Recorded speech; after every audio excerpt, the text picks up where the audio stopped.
Muito bem, então um bom dia, uma boa tarde, uma boa noite, uma boa madrugada a todos. É com muita alegria que nós vamos aí para mais uma videoaula. Para quem não me conhece, eu sou o professor Matheus Beltrame e nesta videoaula aí de hoje a gente vai continuar, senhoras e senhores, com as nossas videoaulas que trazem a ideia aí de dicas, né, para a prova da UFSM. Já foi feita aí para ti a videoaula do PS1 com dicas para o primeiro dia de prova. Já está no ar aí a prova do PS2, que é o segundo dia de prova. E eu inicio agora então, senhoras e senhores, as dicas para o PS3. 5 questõezinhas muito bem definidas, uma de complexos, uma de polinômios, senhoras e senhores, uma de geometria analítica, uma de geometria plano espacial, né, e uma de porcentagem juros simples composto aí, certo? Muito bem definido, tá tranquilo? Bom, vamos iniciar então, senhoras e senhores, com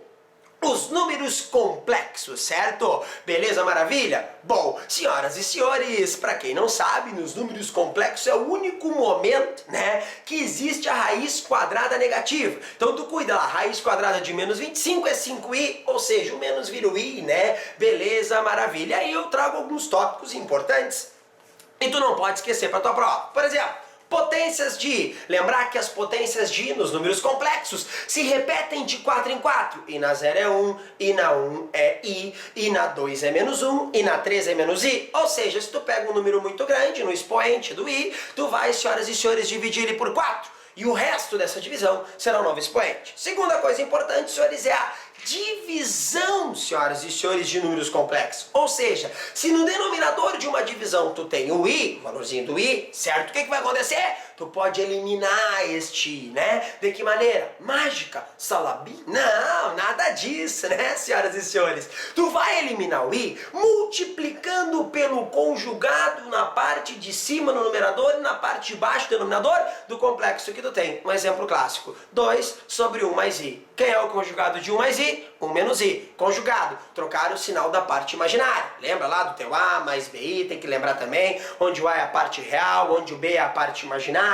Cuida bem desse teu número complexo a mais bi e eu retomo pra cá. Então 2 sobre 1 mais i, 2 sobre 1 mais i, como o conjugado é 1 menos i, multiplica em cima e embaixo por 1 menos i, fechado. Outra coisa importantíssima, senhoras e senhores, que tu não pode para tua prova se esquecer, é a forma trigonométrica dos números complexos. Z, certo? Módulo de z, cosseno θ mais i seno θ. Como é que eu encontro o módulozinho, senhoras e senhores? Tranquilinho. Para encontrar o módulozinho do número complexo z, raiz quadrada de azinho ao quadrado, ou seja, a parte real ao quadrado, mais bzinho ao quadrado. Repito, módulo de z, raiz quadrada de azinho ao quadrado mais bzinho ao quadrado, que é a parte real e a parte imaginária. Beleza? Então, z, módulo de z, cosseno θ mais i seno θ. Θ é o ângulo, θ é o argumento, o ângulo, também chamado, conhecido como argumento, o ângulo. Como eu encontro ele? Aí vem uma dica especial aí pra ti. Tu pega o complexo que ele quer encontrar, certo? A forma trigonométrica.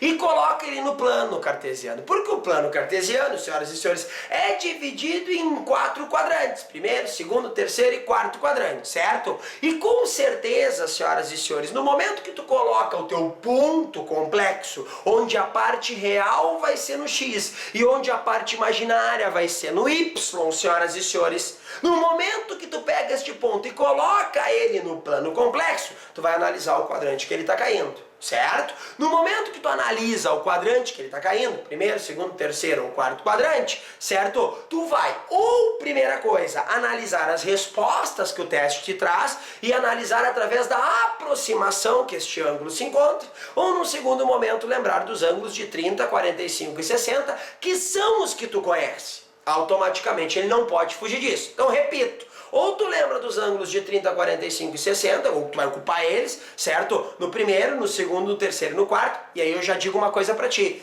Tem que lembrar da redução ao primeiro quadrante para poder fazer a prova do terceiro dia e dos sinais, tá? Muito cuidado. Então o primeiro momento é esse. Tá? Cuidado desses ângulozinhos. Segundo momento, se na prova aparecer uma forma trigonométrica com ângulos que não sejam esses, tu vai ter que ir pela ideia da aproximação, tá? E automaticamente marcar a tua resposta. Então, repito, coloca o ângulo, né, o ponto complexo, perdão, no plano complexo e vê mais próximo de qual eixo que ele está e que ângulo que seria, certo? Tranquilo até aí, beleza? Maravilha? Bom, última coisa importantíssima para ti, perdão, é a forma de Moivre. Ou seja, eu tenho a forma trigonométrica.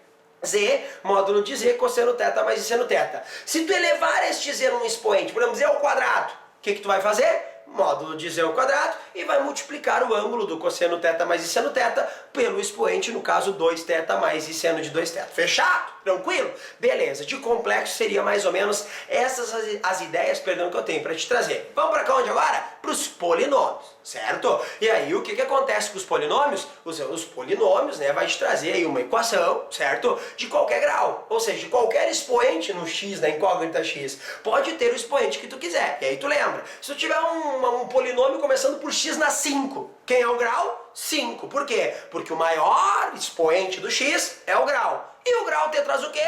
O número de raízes. E aí a gente já entra em alguns momentos importantes. Falou em raiz, falou em tudo em polinômio, porque as raízes são muito importantes. Bom, eu vou trazer algumas coisas importantes, tá? Por exemplo, o teorema do resto. O que o teorema do resto, senhoras e senhores, traz para ti? Quando tu tem um polinômio lá de grau n, não importa o grau do teu polinômio, certo? Dividido por um de grau 1, por exemplo, x mais 1, tá? Polinômio lá, dividido por x mais 1.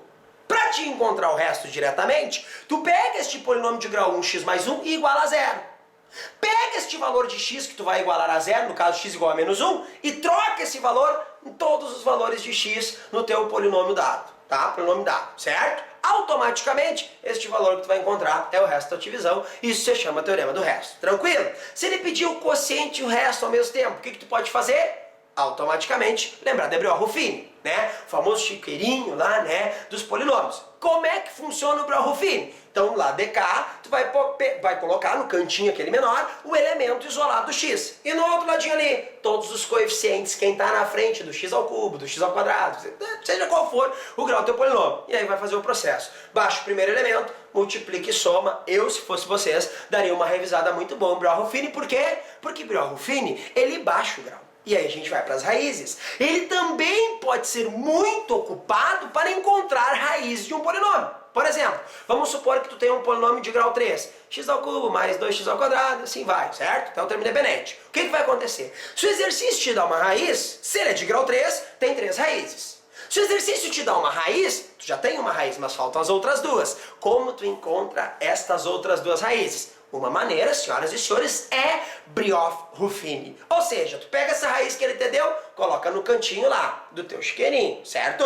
E coloca os coeficientes. No momento que tu resolver Ruffini, como o grau era 3, como o teu polinômio dado de grau 3, o que tu vai encontrar aqui embaixo é de grau 2, e aí é uma equação de segundo grau. E se tu tem uma equação de segundo grau, basta neles, né, some produto como tu achar melhor e encontra, senhoras e senhores, as outras duas raízes. Tá tranquilo? Então o Breuer-Ruffini é um baita do aliado. Tá tranquilo? Olha pra cá e presta atenção. Outras maneiras de encontrar raízes ou selecionar ou envolver as raízes. Vamos começar assim, então. Pegou um polinômio, a soma dos coeficientes, tá? Os carinhas que estão na frente do x dado. Tudo isso, a soma deles der 0, uma é raiz direta. Fechado? Outra coisa, vamos supor que o exercício não te dá nenhuma raiz. Vai por tentativa. Mas não vai ficar tentando qualquer valor no polinômio para encontrar uma raiz. Não, tu sabe que se tu troca um valor dentro do x do polinômio, se der 0 é raiz. Mas o que tu vai fazer? Tu vai pegar o termo independente, o TI, o cara que está sozinho, e vai ver os valores que dividem esse termo independente. E vai começar a tentar por esse, certo? Ou seja, ideia de tentativa, tem que tomar cuidado. Tranquilo? Automaticamente, trago mais algumas coisas importantes. Por exemplo, quando que o 0 é raiz? O 0 será raiz quando não tiver TI, termo independente, certo? Se aparecer a palavrinha, senhoras e senhores, divisível, o que acontece? Se um polinômio é divisível por outro, o resto é 0. Se o resto é 0, senhoras e senhores, aquele cara que está dividindo lá, tá vendo aqui, ó, presta atenção, o polinômiozinho de grau 1 que está dividindo, o elemento que tu isola aqui, esse é uma raiz. Por quê? Porque o resto deu 0. Então tu cuida disso daí. Se aparecer a palavrinha multiplicidade, o que significa? Quando tu tens uma raiz mais de uma vez sendo raiz. Por exemplo, 2 é raiz de multiplicidade de 3. Significa que o 2 é 3 vezes raiz. E outra coisa importante, senhores, é quando tem um número complexo sendo raiz. Por exemplo, 2 mais i é raiz. Sempre que um número complexo é raiz, o conjugado dele também é raiz, senhoras e senhores, certo? Se tu quiser, tu volta o videozinho para relembrar essas ideias. Para finalizar, eu trago uma ideia muito importante, que é a soma e produto, senhoras e senhores, das raízes do polinômio. Para ti não ter que encontrar todas as raízes e somar, se o exercício te pedir, para ti não ter que encontrar todas as raízes e multiplicar, se o exercício te pedir, eu lembro aqui para ti, soma das raízes, senhoras e senhores, menos b sobre a. Onde o a, senhoras e senhores, é sempre o coeficiente do grau, e o b depois do grau. O coeficiente depois do elemento grau, certo? Produto, TI sobre o A. TI, termo independente, tá? O A, o coeficiente do grau. Só que tu cuida no produto. O que tem que cuidar no produto? Que quando, senhoras e senhores, o grau é ímpar, o produto tem que trocar de sinal. Quando o grau é par, tu tem que manter o sinal que tu tem, certo? Eu daria uma olhada boa em polinômios. É uma questão que seleciona, tem que cuidar bastante, certo? Dá uma revisada. Se tem alguma coisa assim que tu quer revisar, revisa polinômios, certo? Que é muito importante para ti. Bom, vamos a mais um tópico, né? Vamos à geometria analítica.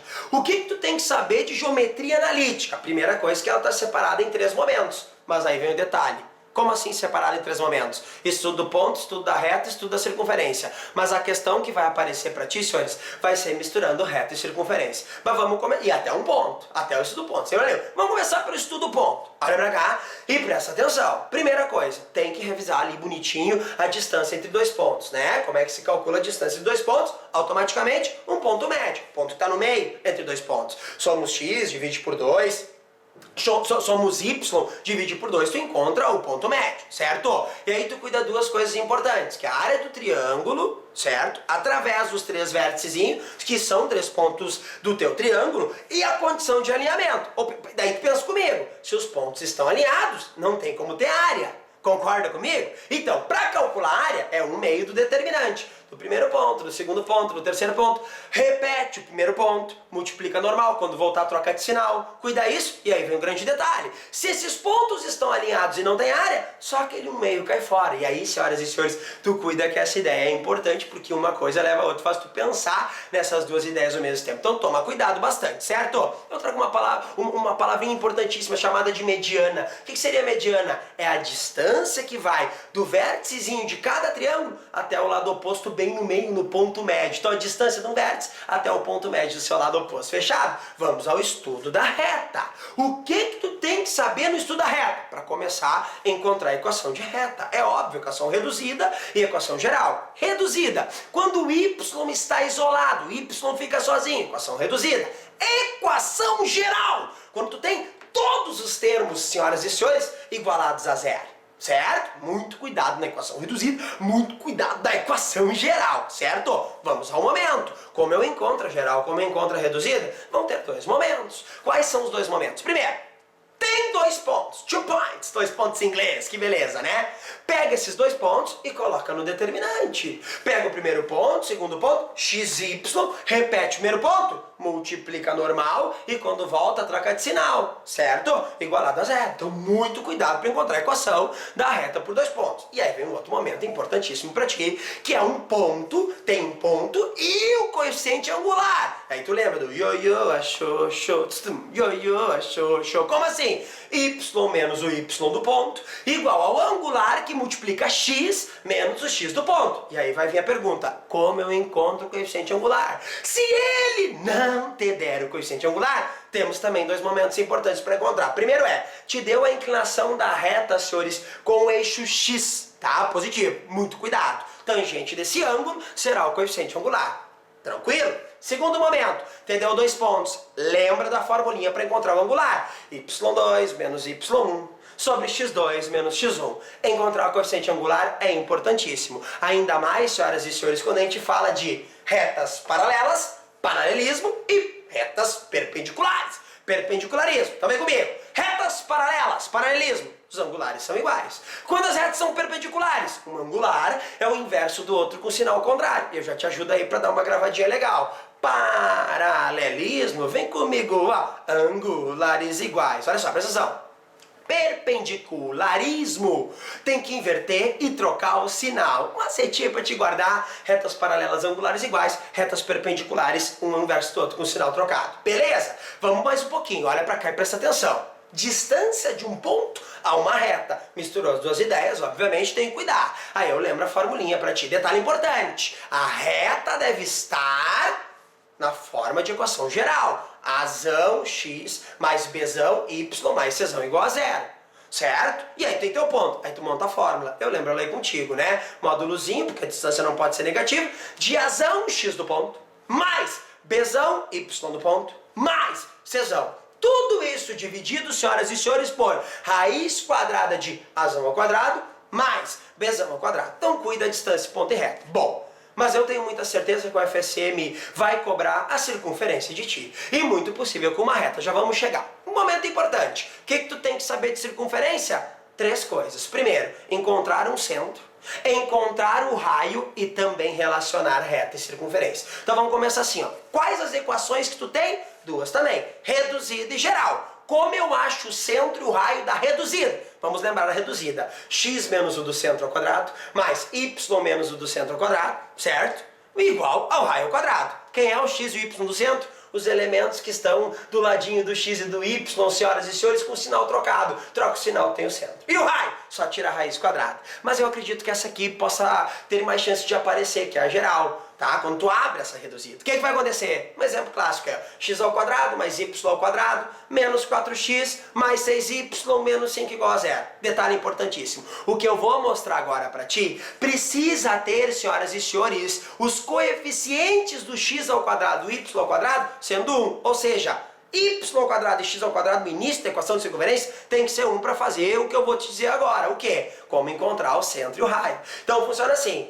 Como eu disse pra ti, menos 4x mais 6y, é só dividir esse menos 4 que tá do lado do x e o 6 que tá do lado do y por menos 2. E tu tem direto teu x do centro, teu y do centro, certo? E o raio? Lembra da formulinha? Raiz quadrada do x do centro ao quadrado mais o y do centro ao quadrado, menos o termo independente e menos o TI. Muito cuidado, pelo amor de Deus, por favor, com essa equação da circunferência, certo? E o meu palpite vem para tua prova agora, ó. Senhoras e senhores, ele vai te dar uma circunferência e podem ter 2 tipos de reta, uma ou outra. A reta secante, que corta a circunferência em 2 pontos, automaticamente esses 2 pontos te dão um segmento, uma distânciazinha entre eles, chamada de corda. E para calcular tem que ter esses 2 pontos, e aí tu vai ter que, senhoras e senhores, ter muito cuidado, certo? Segundo momento, mais importante na minha visão, que é a reta tangente à circunferência. Forma um ponto com a circunferência quando ela toca na circunferência. Só que o detalhe importante é o seguinte, o raio, que não deixa de ser uma retinha aqui, ó, ela vai formar o que com essa reta tangente? Onde ela é tangente nesse pontinho?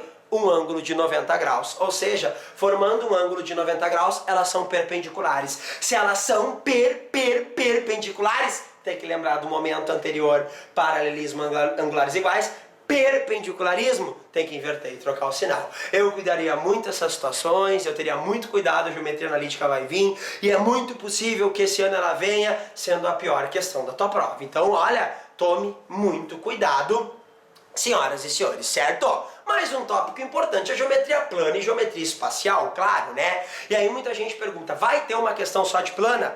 É muito difícil, porque como são só 5 questões e a plana já está relacionada direto, senhoras e senhores, à geometria espacial, não é tão simples assim de vir uma questão de plana. Claro que pode vir, mas é mais complicado. Então vamos só lembrar ligeirinho do quê? Das figuras planas regulares, aquelas que têm lados iguais. Quadrado, certo? Triângulo equilátero, cuida a área, tá? L é o quadrado vezes 3 sobre 4. O hexágono formado por 6 triângulos equiláteros, tem que cuidar muito disso daí. E aí eu lembro que essas figuras têm a apótema, distância do centro até o meio de cada lado. Muito cuidado, fechado? Eu lembro 2 figurinhas planas que eu não posso deixar de falar, que é o retângulo, base vezes altura, cuida a diagonal, que vai formar um triângulo retângulo, ali bonitinho com os lados. E também, senhoras e senhores, a circunferência, tá? Ela é muito importante porque ela vai estar no cilindro cônico que eu vou falar daqui um pouquinho, certo? Tranquilo até aí? Bom, a geometria espacial, tu toma um cuidado muito grande. Tu tem que saber calcular o volume e a área total para as figuras espaciais, senhoras e senhores, que poderão vir a aparecer, que é uma na tua prova. Dificilmente vai ter duas, pode até ter, mas vai ter uma questãozinha de espacial, logo uma, no máximo duas figuras misturadas, senhoras e senhores, certo? Nos 2 últimos anos que é o Esfera, pode aparecer de novo. Bom, vamos começar assim, ó, presta atenção e vamos tentar trazer aí pra ti as principais ideias. Então assim, ó, primeira coisa, tem que saber calcular, senhoras e senhores, volume e área total, certo? Para qualquer tipo de figura. Eu já trago um esqueminha para te guardar. Área total vai depender do quê? De ter ponta ou não. Se a figura não tem ponta, vamos lembrar lá, ó, o cubo, o paralelepípedo, o prisma e o cilindro, eles não têm pontinha. Como é que tu calcula a área total? Área lateral, toda a lateral, certo? Área lateral e o que mais? Duas bases. Mais duas áreas da base. Quando tem ponta, pirâmide, cone, bonitinho pra ti, uma área lateral e só uma base. Porque se tem ponta, não tem como ter duas bases, fechado? E aí o volume eu te ajudo rapidinho aqui pra nós não esquecer nunca mais ele. Ó, como é que é o volume? Área da base vezes altura, sempre área da base vezes altura. Quando tem ponta, divide por 3. Quando tem ponta, divide por 3, fechado? Então não esquece do volume da área total para qualquer figura espacial. Isso vale para qualquer, menos a esfera que nós vamos finalizar com ela. Bom, automaticamente todo mundo gosta de pensar em base, área lateral, essas coisas assim. Então vai ficar dica pra ti aí, né? A área da base, senhoras e senhores, é sempre importante que tu olhe para a base. Ah, tem um quadrado na base, área do quadrado. Ah, tem uma circunferência na base, área da circunferência, pi ao quadrado. E assim tu vai, senhoras e senhores, olhando para a base e vendo que tipo de área da base tem que cuidar. A área lateral não é diferente. Concorda comigo? O que vai acontecer na área lateral? Tu vai olhar que tipo de lado tu tem.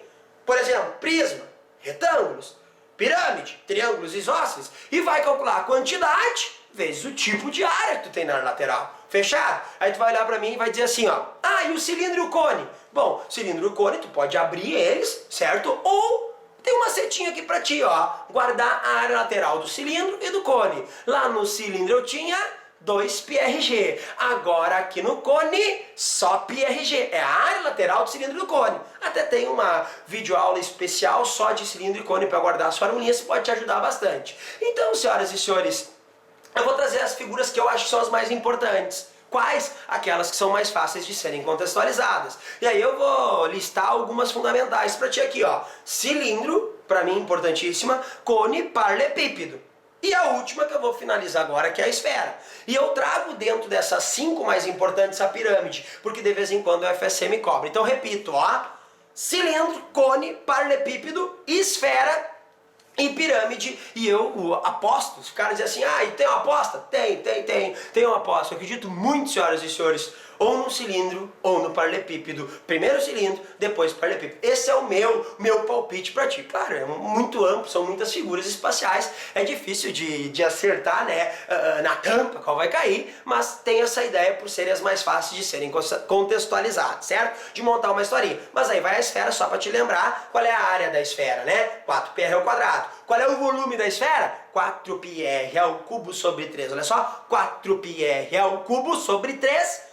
Muito cuidado com a geometria plana espacial. Para nós finalizar o nosso terceiro dia de prova, o nosso terceiro momento com dicas aí para ti, eu trago a porcentagem, senhoras e senhores, e também os juros, né? Juro simples, juro composto. Cuida da porcentagem, também tem uma videoaula para te voltar e dar uma guardadinha nas principais ideias, mas a porcentagem eu vou destacar mesmo, senhoras e senhores, como se encontra uma porcentagem de um valor, por exemplo, 20% de 1000. 20 sobre 100 vezes 1000. Está encontrando a porcentagem de alguma coisa, certo? Um valor. Mas a porcentagem que envolve aumentos e descontos sucessivos eu cuidaria muito, tá? Um aumento de 10%, um aumento de 10%, 20% de aumento. Negativo, Deus o livre. Faz o primeiro aumento e dentro daquilo que ficou, após o primeiro aumento, tu faz o segundo aumento e aí não é 20, tu vai ver. Muito cuidado no aumento, no desconto sucessivo. É um baita o meu palpite para tua prova. Cuida muito da porcentagem. Lembrando para finalizar, juros simples. Lembra do CIT, né? Capital, taxa e tempo. Cuida do montante, que é o capital mais o juro. E detalhe importantíssimo, a taxa, o izinho, tá? Presta atenção, a taxa, senhora e izinho, e o tempo tem que estar sempre na mesma unidade de tempo. Se a taxa é dada em mês, o tempo tem que estar em mês. Se a taxa é dada em ano, o tempo tem que estar em ano. E aí eu vou ter uma dica, sempre passa o tempo T, para a unidade de tempo da taxa. Vai ser mais fácil para ti. Fechado? E cuida uma coisa, juro é dinheiro, pelo amor de Deus. Fechado? Olha pra cá, para finalizar, juro composto, né? Montante igual a capital, 1 mais I na T. Cuida que o montante também é o capital mais juro. E aí, senhoras e senhores, é juro sobre juro e tem que cuidar bastante disso daí. Bom, senhoras e senhores, é com muita alegria aí que eu finalizo esses 3 momentos aí, nessas 3 videoaulas que eu fiz aí, especialmente para vocês, tentando trazer assim, onde tu possa estar na tua casa, refletindo no momento final, antes de dar aquela de dormir, né, antes de dar aquela preparação final para tua prova, antes de sair de casa e ter que caminhar, ou ir ser dirigido do jeito que tu for até o teu local de prova, um último momento para te revisar, para te lembrar, para mim estar falando aqui para ti o que eu acho que pode aparecer e tu ir lembrando automaticamente, senhoras e senhores, na tua cabecinha o que é mais importante. Com certeza tu tem os teus materiais de estudo e automaticamente aquilo que tu ouviu aqui de mim e tu não lembra muito bem, tu vai no teu material de estudo e dá uma olhadinha, certo? Para finalizar aí, senhoras e senhores, quem acredita sempre alcança. Essa é a minha frase aí de final de ano para quem tá fazendo prova de vestibular e para vocês que vão fazer a prova do FSM, acreditem sempre no potencial de vocês, porque com certeza, senhoras e senhores, quem acredita sempre alcança, certo? Sucesso na vida de vocês, confiança, tranquilidade, mas muita atitude na prova. Arrebentem nessa provinha que com certeza, senhoras e senhores, ela é de todos vocês. Um grande abraço a todos, muito obrigado, desculpa qualquer coisa aí, certo? Como eu disse sempre, tentei aí chegar nos principais pontos, principais tópicos, espero que tenha ajudado bastante vocês, tá? Mais uma vez, para quem ainda não curtiu, senhoras e senhores, a minha fanpage, Prof. Matheus é Matemática, vai lá no Facebook, Prof. Matheus é Matemática, curte lá se tu quiser, gostou, te agradou, maravilha. Quer mandar um e-mail finaleiro, eu vou estar sempre ligado, sempre olhando, eu respondo, não tem problema, profmateuseamatemática@hotmail.com, Prof. Matheus é a Matemática, @hotmail.com, tá aparecendo aí pra ti. Quem quiser se inscrever no meu canal de YouTube e receber todas as videoaulas em casa, fica à vontade, tá? Que com certeza aí, senhores, eu vou continuar gravando aí, se Deus quiser, por muitos e muitos anos aí, se tudo correr bem, certo? Muito obrigado mais uma vez, um grande abraço a todos, uma ótima prova e um